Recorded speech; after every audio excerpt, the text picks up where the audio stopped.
on the farms, I suppose.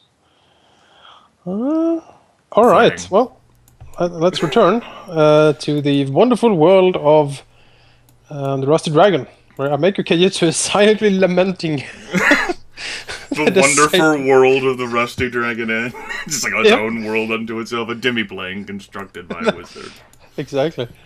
Yeah, she is silently lamenting her existence. Yep. I noticed there was 2 of them on the map. Yes. I pulled up the sort of like the map explorer. I was like, let me take a look. I'm like, oh, Father Grump, and oh my goodness, I can impersonate him because he's controllable by the players. This is awesome.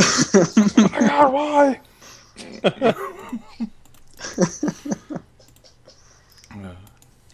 So yes, Saloro returns on the 3rd day. Are you sure? Yes. I don't think that's what happened. I'm not allowing you to bunny my character. I control time and space itself. Saloro returns on the 3rd day. A wormhole comes and swallows Saloro. Poof. That's right, fuck you, dear! Saloro runs away screaming over the moors. Well, like Saloro pops up and just goes, that was a quicker way of traveling than I expected. More time than I had to read. Alright, you need to put Heinrich down south for me. On the town map. I can take care of Saloro. Me. Put him in a bag. There we go. Horse Ranger level 7. There we go. That's better. Of course, there's buttons.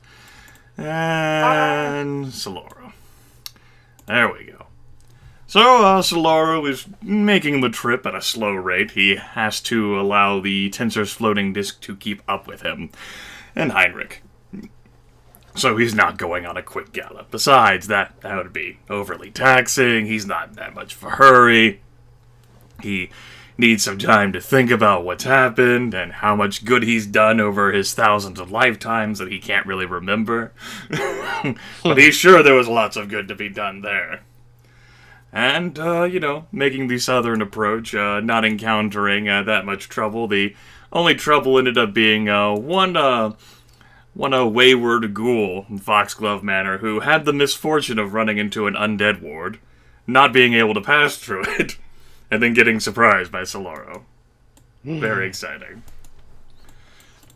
So in that case, Saloro will return to Sandpoint then, with the Tensor's floating disk inevitably carrying all sorts of goodies on it. Suppose I gotta ask, did he manage to salvage any arcane material components from Foxglove Manor? You didn't mention that in the notes. Sure. Saloro would have the would have enough materials. Scavenge. He would be able to scavenge enough materials to basically get 200 gold worth of materials. Okay, that's good. That's all I needed to know, man.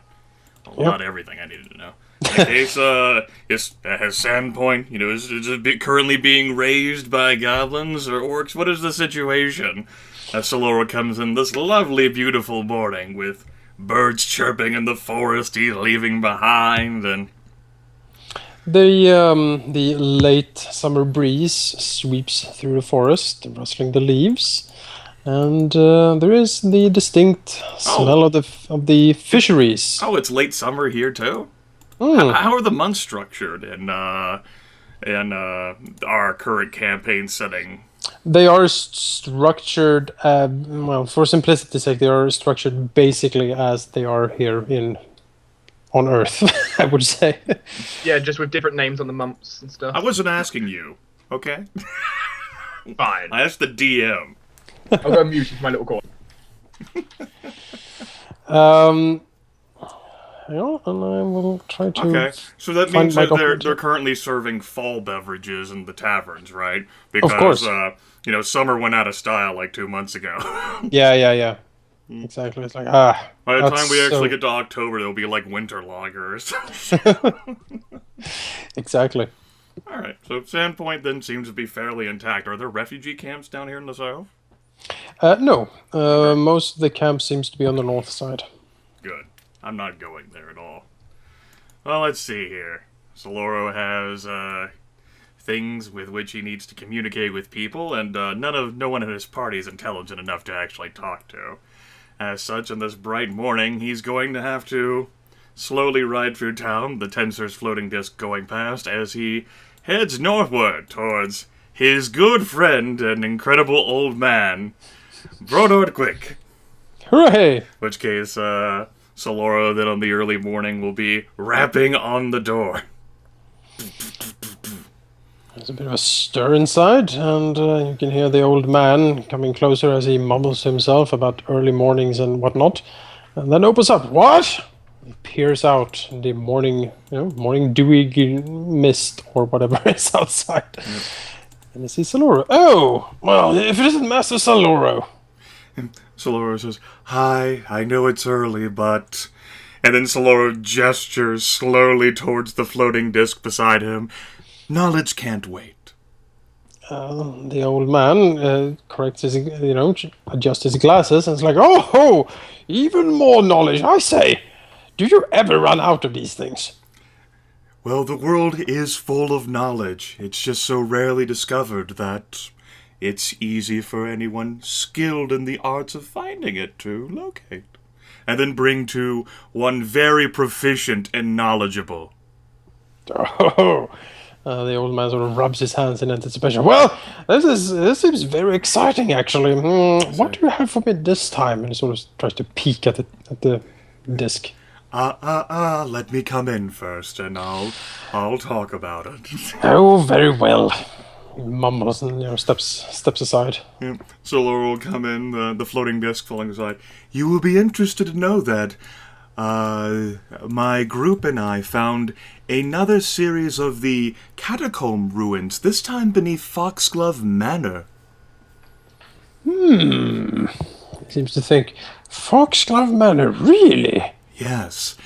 Apparently, there's some time in the past, someone had managed to tunnel down far beneath the basement of the building and had located these series of catacombs, including a most curious door which had the Sihedron rune on it. Very interesting locking mechanism with that. I couldn't bring the door myself because it would be ruined, but absolutely, from the teachings that you particularly helped with, I was able to puzzle out its devices.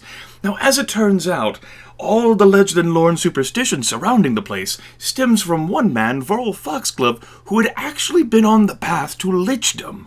Oh, I say, lichdom. Yes, quite a lot of notes slowly detailing the processes he was trying to take. Not enough that, say, you or I could easily follow his methods, but they were certainly there as inspiration. Apparently, he was so powerful and so very close. But on the night of his transformation, he had been completely blindsided and surprised by his wife, who dashed the phylactery against the floor and completely ruined the transformation. Brodord Quick gasps at this shocking revelation. Oh, I say, that is most interesting. To think that a commoner could interrupt such a powerful wizard as that, his triumphant moment, but rather than the soul being dispersed into the Netherwind or him remaining in a mortal form, the ritual had been perverted as such that Vorl Foxglove's soul, his very essence, infused itself within Foxglove Manor itself. The construct is magical in nature, and it serves as his phylactery. Brodord Quick, his eyebrows shoot up. I say, that is almost unique. I've never heard of anything like that before. Neither have I. But it explains the building's incredible structural integrity. I myself tried to destroy it, as did my companions. We could do nothing to scratch or scathe it at all. Brodord Quick nods. Yes, that would explain it, I suppose. The would-be lich's spirit, its willpower, is holding that place together and corrupting it at the same time, no doubt. Similarly, I could not think of any way by which I could banish such a powerful spirit, and it has apparently had a corrupting influence upon its descendants. Particularly, he frowns. There's another sort of internal affair. Aldern Foxglove, who's apparently the latest heir to the region, all sorts of dealings with the the Brothers of Seven, I think it was. He had actually been corrupted by, I think, his grandfather's influence and been transformed into some sort of undead monstrosity itself. Calling itself the Skinsaw Man. It was very perturbing. At the same time, uniquely interesting. The Skinsaw Man. Skinsaw. Brother Quinky scratches his bald pate. That sounds vaguely familiar somehow. He shrugs. There was also how the Lich had chosen to manifest itself within the Foxglove Manor. Of course, the building itself serves as phylactery, but it had these sort of necrotic, undead fungal spores that it used to seep up into the nostrils and mouth of people, and I saw it happen on Arenoss, the damn fool himself, how it had coated his entire skin and begun the process of festering him. If I had not seared it off with light, it might have very well corrupted him. It seems that I'd never heard of such necrotic fungal spores before, but indeed it seems that's how it infiltrates its descendants, who arrive within the Foxglove Manor. I could not bring back a sample, as it seems that the stuff is highly contagious and infectious, and I was not even sure of how well I would be able to survive it if I directly interacted with it. The old man nods. Yes, that sounds like a prudent choice, I would think. Although it is too bad. The research potential... he sort of bites his lip. But yes, you are quite correct. The dangers. Well, if you are tempted, certainly we could not destroy the manor. It remains standing if you are willing to brave such depths.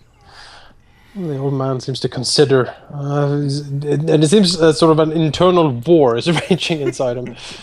Like, it's...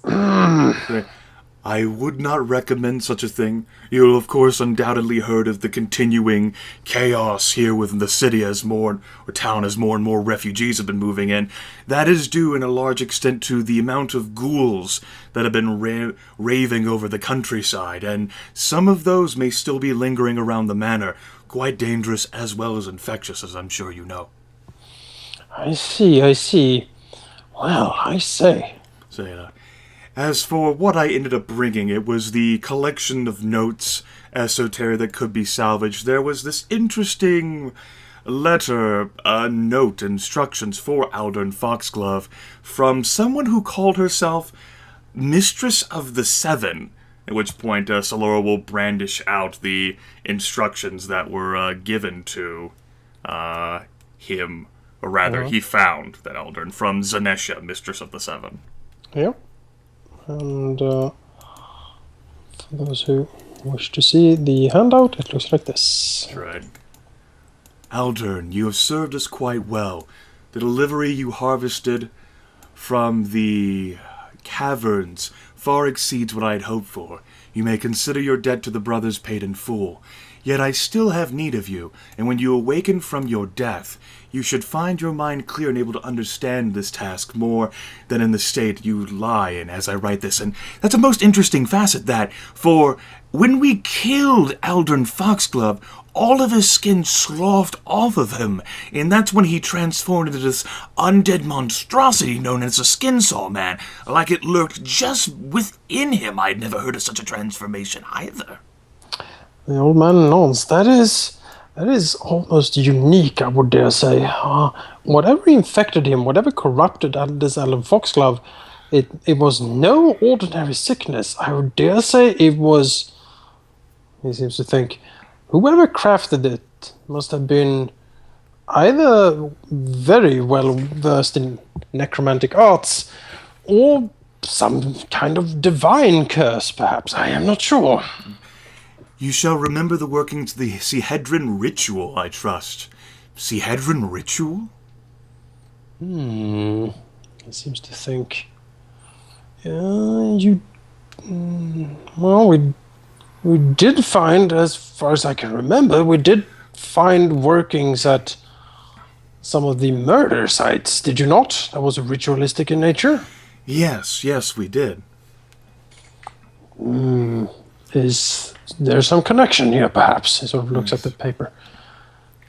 You seemed quite lucid at the time, but if you find after your rebirth that you have forgotten, return to your townhouse of Magnamar. My agent shall contact you there soon.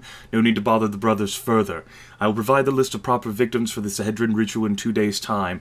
Commit that list to memory, and then destroy it before you begin your work. The ones I've selected must be marked before they die, otherwise they do my master no good, and the greed in the souls will go to waste. So apparently these sudden murders that the sheriff had been investigating had been directly chosen by this Mistress of the Seven, who was completely independent from the Brotherhood of the Seven, for the Sahedrin ritual, for this in the service of a master I was not able to identify.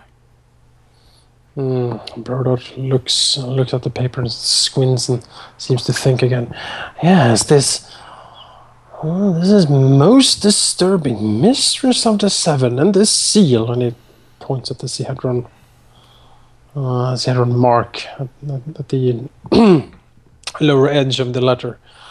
Yes, I must say, this is most disturbing. To think that there apparently still is a coven of worshippers of Thassalon out there. If this is indeed the case, he seems to think. I mean, the possibilities. If we could somehow talk to one of these people and have them explain, how did these? Is it actually a cult from old Thassalon that has survived all this millennia? It seems impossible. It certainly seems that, well, of course, you'll remember Malfeshnikor the Devourer. It definitely seems that there are creatures who, even to this day, serve as masters or regnants over a group of desperate individuals and are slowly influencing them in a bid to gain freedom. Yeah. He nods. Yes. Malfeshnikor may not be the only one out there. Yes, this name, and he points, Xanisha. Might she be another demon? Or some other ancient agent? Perhaps so. I don't know anything about her. You would be the best source for that. He seems to think, I can't on top of my head remember anything. Or anyone with that name. I could do some more research, though. Maybe see if I can find anything. Nods. As for the rest of it, and he points towards the disc again, you may be able to find a more interesting thing. Certainly there's a lot of detailed history about the haunted Foxglove Manor within. As for me personally, I do believe my companions and I are going to be heading to Magnamar soon to investigate this lead further, and which brings me to my second point. Leans a bit closer conspiratorially. Are there any people I should avoid in Magnamar? The old man blinks and sort of his eyes glaze over. And he's like, well, there are a few people you should really, a man of your intelligence and integrity, Saloro, should really take care not to fraternize too closely with people of the academy in this area. Let me tell you that much. Oh, do they not cast down good and right work? She said, no, they berate research and the quest for knowledge. That they do. They wouldn't realize a scientific discovery if it was served upright on a needle.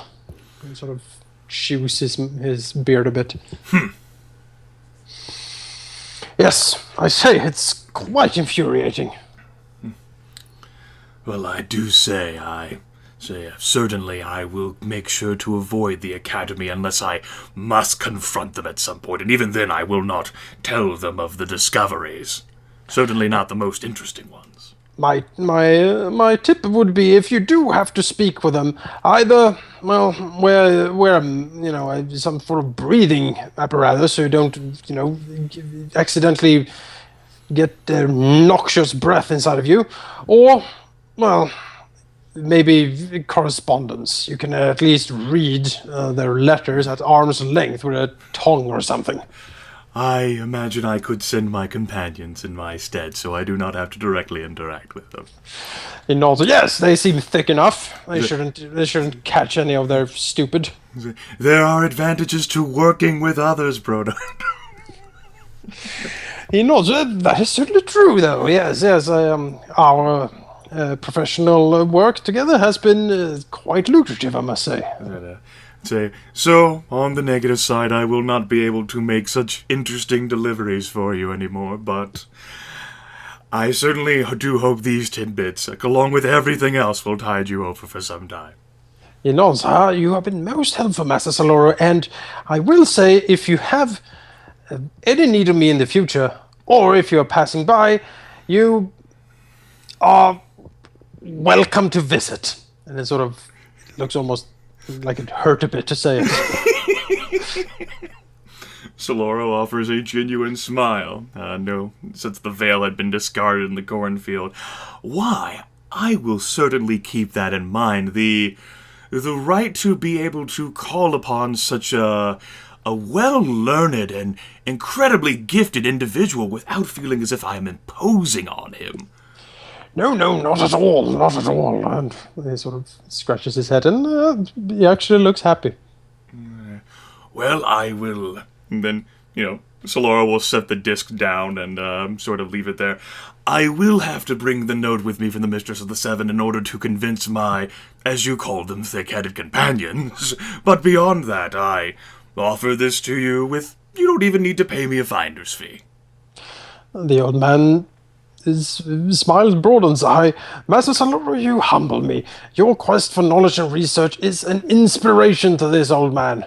I do really hope to see you in the future. Saloro smiles. And I hope that with your learned discoveries from what I have garnered, you can perhaps lessen the thickness of those around us.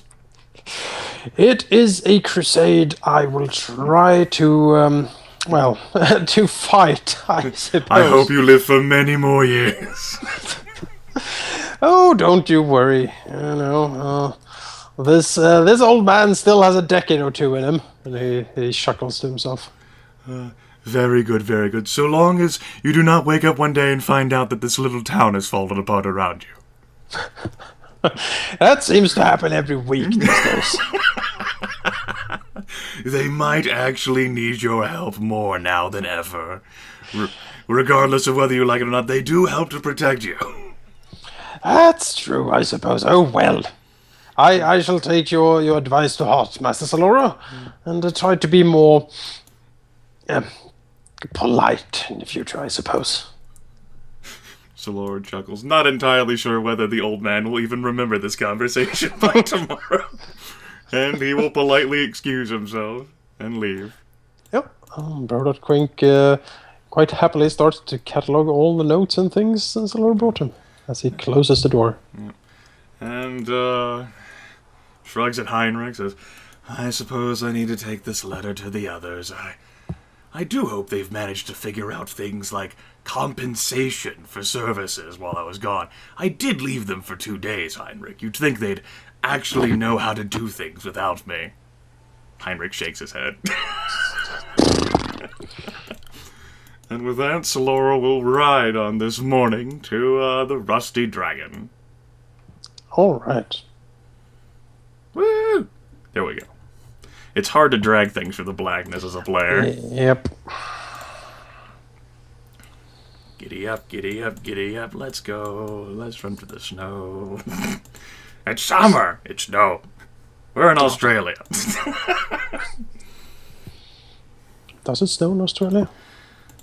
I don't know. Questions you never want to ask yourself. How do inspiring words heal me? How do I keep gaining temporary hit points? Does it snow in Australia? Mysteries. Those are philosophical questions for the YouTube comments below. Exactly. Fierce discussion ensues. And then somehow it'll find a way to either go to sex or religion. Somehow. Right. Does Saloro have reproductive organs? That comment, I just had to face palm. I think that was from LP Watcher. Really? Might have been through a few other people too. Well, you'll of course recall the conversation people love to have about Thorak in the chat. Like, how was he made? Yeah, I remember those ones. Like, it's like was it his mother or was it his father? I would say, how big of a baby was he? But, no, just like those kind of questions I can understand, right? But it was questions along the case of how did they have sex? Like, no. We don't need to go into that. We don't need How did they have sex the same way your parents did? There you go. I'm turning. Well, it's not like Don't go we into tend to details. drift towards similar discussions. I'm currently Occasionally. writing a Saloro / Thorak fanfiction here. Great, my two characters. No. Interesting. Someone somewhere is doing that I mean, right this minute. I'm pretty sure you had enough material between Arenoss and Roldar today. That's good. That's a material. Oh, goddamn. That's a material right there. Okay, so Saloro rides off for the Rusty Dragon and dismounts. Actually, lifts the hood up so that it's not even covering his head, so there's all of the whorls and lines, the skin coloration from his unique body, his sweet, and the midnight black hair, the sort of cloak flutters behind him, the smell of cinnamon and the faint somber cello carrying on the breeze of the wind. He even uses prestidigitation to make the cloak flutter, a swirling gust of wind.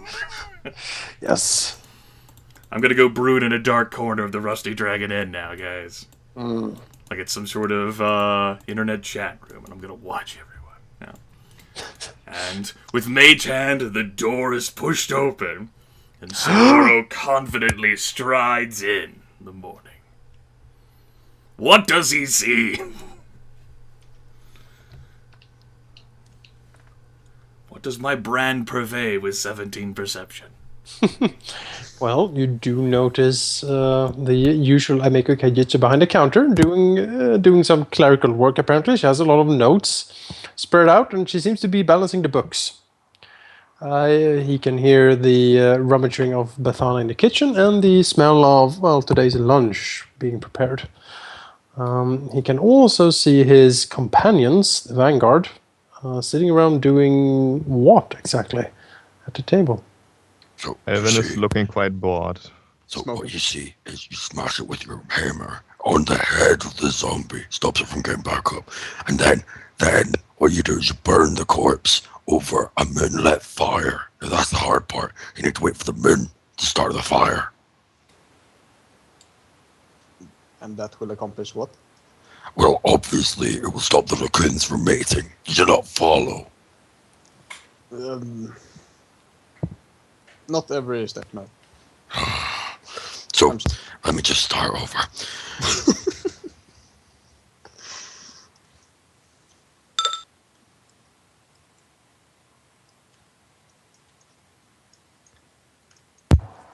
In which case, it seems like the only one who actually notices me is Alvyn. Yes. Well, I'm turned the other way, so... Yep. Alvyn notices that Saloro has stealthily entered the room and is creeping precariously closer. Apparently intent looking at the sorcerer for some reason. Yep. Alvyn is really curious what's about to happen and is not going to say anything. And then what you do is you get the celery sticks and you put them in the salad. Saloro creates a little purple miniature fairy with prestidigitation on the center of the table in front of Roldar.